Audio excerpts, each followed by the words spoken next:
Friends, ನಾನೀಗ cost ಸರ್ಟಿಫಿಕೇಟ್ನ apply ಮಾಡೋದು ಹೇಗೆ ಅಂತ ಹೇಳಿ ಕೊಡ್ತೀನಿ.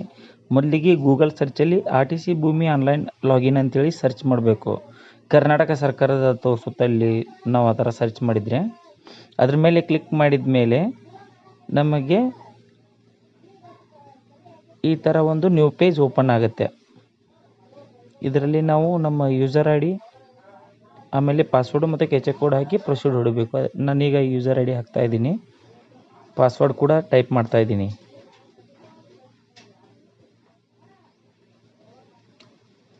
ಆಮೇಲೆ ಕೆಚೆ ಕೋಡ್ ಹಾಕ್ತಾ ಇದ್ದೀನಿ. ಈ ಕೋಡ್ ಹಾಕಿದ ಮೇಲೆ ಕೆಳಗೆ ಪ್ರೊಸೀಡ್ ಅಂತ ಇದೆಯಲ್ಲ ಅದ್ರ ಮೇಲೆ ಕ್ಲಿಕ್ ಮಾಡಬೇಕು. ಅದು ಯಾವ್ದು ನಮ್ಮದು ಅಥರೈಸ್ ಮೊಬೈಲ್ ನಂಬರ್ ಕೊಟ್ಟಿರಲ್ಲ ಅದಕ್ಕೆ OTP ಹೋಗುತ್ತೆ. ಆ OTPಯನ್ನು ಎಂಟರ್ ಮಾಡಬೇಕಿಲ್ಲಿ.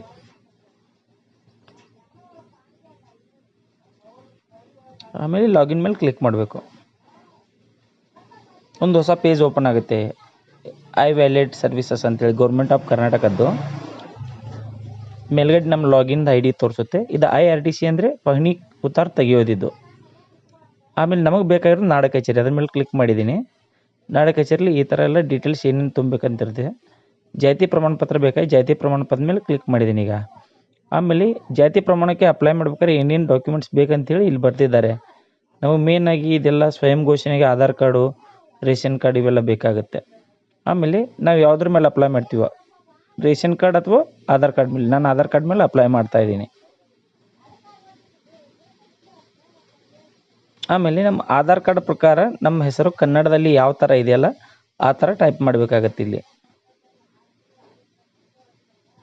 ಟೈಪ್ ಮಾಡ್ತಾ ಇದ್ದೀನಿ. ಆಮೇಲೆ ಆಧಾರ್ ಕಾರ್ಡ್ ನಂಬರ್ ಹಾಕ್ಬೇಕು ನಮ್ಮದು.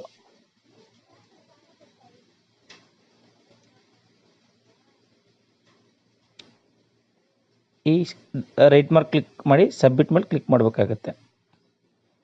ಸಬ್ಮಿಟ್ ಮೇಲೆ ಕ್ಲಿಕ್ ಮಾಡಿದ್ರೆ ಪ್ರೊಸೆಸಿಂಗ್ ಬಂದು ಒಂದು ಹೊಸ ಪೇಜ್ ಓಪನ್ ಆಗುತ್ತೆ. ಹೊಸ ಪೇಜಲ್ಲಿ ನಾವು ನಮ್ಮ ಜಿಲ್ಲೆ, ತಾಲೂಕು, ನಮ್ಮ ಊರು, ಆಮೇಲೆ ನಮ್ಮ ಹೆಸರು, ತಂದೆ ಹೆಸರು, ಗಂಡನ ಹೆಸರು, ಆಮೇಲೆ ತಾಯಿ ಹೆಸರು, ಗಂಡ ಅಥವಾ ತಂದೆ ಹೆಸರನ್ನ ಇಲ್ಲಿ ಸೆಲೆಕ್ಟ್ ಮಾಡಬೇಕಾಗುತ್ತೆ. ಆಮೇಲೆ ನಾವಿಲ್ಲಿ ನಮ್ಮ ಊರು ನನಗೆ ಕನ್ನಡದಲ್ಲಿ ಟೈಪ್ ಮಾಡೋಕೆ ಇಲ್ಲಿ ಆಗ್ತಿಲ್ಲ, ಅದಕ್ಕಾಗಿ ನಾನು ಗೂಗಲಲ್ಲಿ ಸರ್ಚ್ ಮಾಡಿ ಇಂಗ್ಲೀಷ್ ಟು ಕನ್ನಡ ಅಂಥೇಳಿ ಟೈಪ್ ಮಾಡಿ ನಾನು ಕಾಪಿ ಮಾಡ್ತಾಯಿದ್ದೀನಿ ನೇಮ್ ಎಲ್ಲ.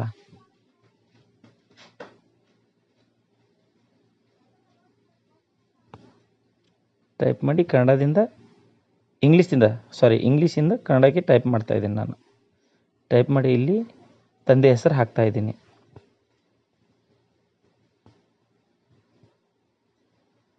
ಆಮೇಲೆ ಇಲ್ಲಿ ತಾಯಿ ಹೆಸರು ಅಂತಿದೆ, ತಾಯಿ ಹೆಸರು ಕೂಡ ಹಾಕ್ತಾಯಿದ್ದೀನಿ ನಾನು.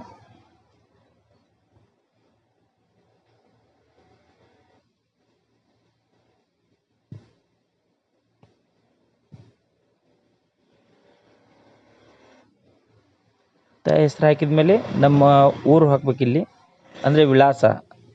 ಆಮೇಲೆ ತಾಲೂಕು, ಜಿಲ್ಲೆ ಹಾಕಬೇಕು.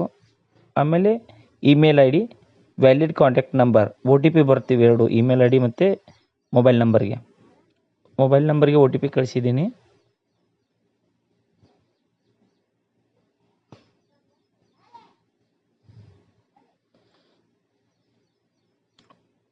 ಇಮೇಲ್ ID ಹಾಕ್ತಾಯಿದ್ದೀನಿ.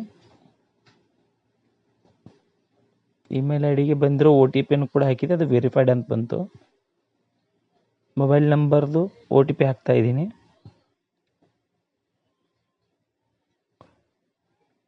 ದಟ್ ಈಸ್ ಆಲ್ಸೋ ಅದು ಕೂಡ ವೆರಿಫೈಡ್ ಸಕ್ಸಸ್ಫುಲಿ ಅಂತ ಬರ್ತಿಲ್ಲಿ.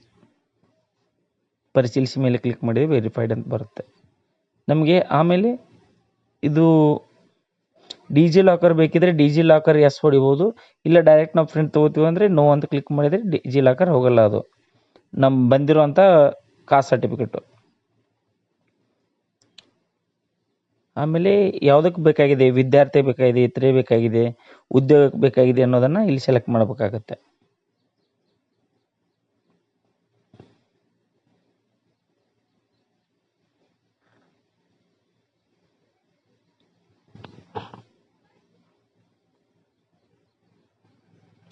ಜಿಮೇಲ್ OTP ವೆರಿಫೈಡ್ ಮಾಡಿದ್ದೀನಿ ಈಗ.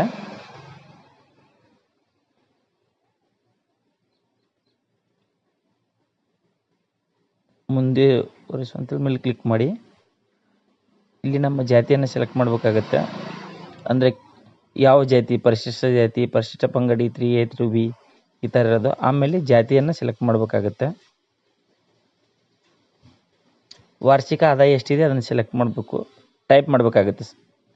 ಆಮೇಲೆ ಯಾವುದಕ್ಕೆ ಬೇಕಾಗಿದೆ ಉದ್ದೇಶ, ಇತರೆ ಬೇಕಾಗಿದೆ. ಆಮೇಲೆ 50 KB ಕಮ್ಮಿ ಇರೋ ಥರ ನಾವು ಫೋಟೋನ ಮೊದಲೇ ಎಡಿಟ್ ಮಾಡಿ ಇಟ್ಕೊಂಡಿದ್ದೀವಿ. ಅದನ್ನು ಇಲ್ಲಿ ಸಬ್ಮಿಟ್ ಮಾಡಿದ್ರೆ ಫೋಟೋ ಬಂತು. ಆಮೇಲೆ ಹಳೆ ಜಾತಿ ಪ್ರಮಾಣ ಪತ್ರ. ಜಾತಿ ಪ್ರಮಾಣ ಅಪ್ಲೈ ಮಾಡ್ಬೇಕು ಕಡ್ಡಾಯವಾಗಿ ನಾವು ಹಳೆ ಜಾತಿ ಪ್ರಮಾಣ ಪತ್ರ ಹಾಕಬೇಕು ಮುಗ್ದಿದ್ರೆ. ಇಲ್ಲ ಅಂದರೆ ಶಾಲಾ ದಾಖಲಾತಿಯನ್ನು ಅಟ್ಯಾಚ್ ಮಾಡಬೇಕಾಗತ್ತೆ.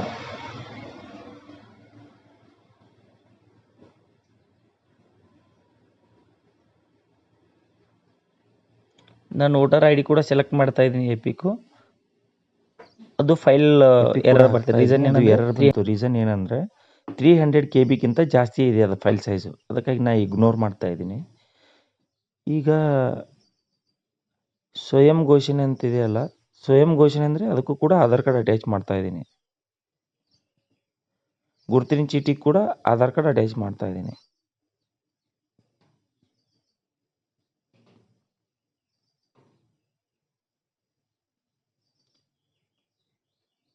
ಫೈಲ್ ಅಪ್ಲೋಡೆಡ್ ಅಂತೇಳಿ ಬರಬೇಕದು. ವಿಳಾಸದ ಪುರಾವೆ ಕೂಡ ನಾನು ಆಧಾರ್ ಕಾರ್ಡ್ ಅಪ್ಲೋಡ್ ಮಾಡ್ತಾ ಇದ್ದೀನಿ.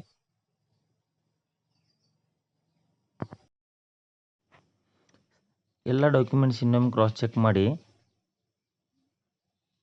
ಸಲ್ಲಿಸಿ ಮೇಲೆ ಕ್ಲಿಕ್ ಮಾಡಿದ್ದೀನಿ. ಆಮೇಲೆ ನಮಗೆ ಅಕ್ನಾಲಜ್ಮೆಂಟ್ ನಂಬರ್ ಅಂದರೆ RD ನಂಬರ್ ಬರುತ್ತೆ, ಅದನ್ನು ಸೇವ್ ಮಾಡಿ ಇಟ್ಕೋಬೇಕು. ಅದ್ರ ಮೇಲೆ ಕ್ಲಿಕ್ ಮಾಡಿದ್ರೆ KYC ಅಂತ ಓಪನ್ ಆಗುತ್ತೆ ಈ ಸಹಿಗಾಗಿ. ಈ ಸಹಿ ಕ್ಲಿಕ್ ಮಾಡಿದ ಮೇಲೆ ನಾವೆಲ್ಲ ಡಾಕ್ಯುಮೆಂಟ್ ಅಟ್ಯಾಚ್ ಮಾಡಿದಿರೋದು ಮತ್ತು ಇದು ನಾವು ಮೆನ್ಷನ್ ಮಾಡಿರೋ ನೇಮು, ಅಡ್ರೆಸ್ಸು, ಊರು, ಜಾತಿ, ವಿಳಾಸ ಇದೆಲ್ಲ ಕ್ರಾಸ್ ಚೆಕ್ ಮಾಡಬೇಕಾಗತ್ತೆ. ಈ ಕ್ರಾಸ್ ಚೆಕ್ ಮಾಡಿ ಈ ಸಹಿ ಮೇಲೆ ಕ್ಲಿಕ್ ಮಾಡಬೇಕು. ಈ ಸಹಿ ಮೇಲೆ ಕ್ಲಿಕ್ ಮಾಡಿಕೊಳ್ಳಿ ಹೊಸ ಒಂದು ಪೇಜ್ ಓಪನ್ ಆಗುತ್ತೆ, ಈ ಹಸ್ತಾಕ್ಷರ ಅಂಥೇಳಿ. ಇದರಲ್ಲಿ ನಾವು ಮೊದಲು ಈ ಥರ ಪೇಜ್ ಓಪನ್ ಆದಮೇಲೆ ಇದರಲ್ಲಿ ನಾವು ಮೊದಲು ಆಧಾರ್ ಕಾರ್ಡ್ ನಂಬರ್ನ ಎಂಟ್ರಿ ಮಾಡಬೇಕಾಗುತ್ತೆ. ಆಧಾರ್ ಕಾರ್ಡ್ ನಂಬರ್ ಎಂಟ್ರಿ ಆದಮೇಲೆ ಈ ಗೆಟ್ OTP ಅಂತಿದೆಯಲ್ಲ, ಈ OTP ಮೇಲೆ ಕ್ಲಿಕ್ ಮಾಡಬೇಕಾಗತ್ತೆ.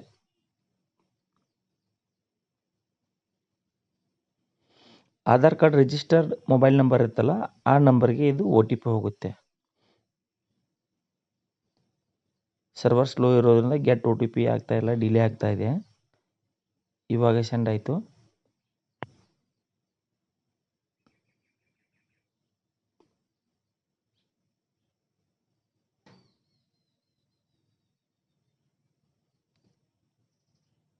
ನನ್ನ ಮೊಬೈಲ್ಗೆ OTP ಬಂದಿದೆ. ಆ OTP ನಂಬರ್ ನಾನು ಎಂಟರ್ ಮಾಡ್ತಾ ಇದ್ದೀನಿ.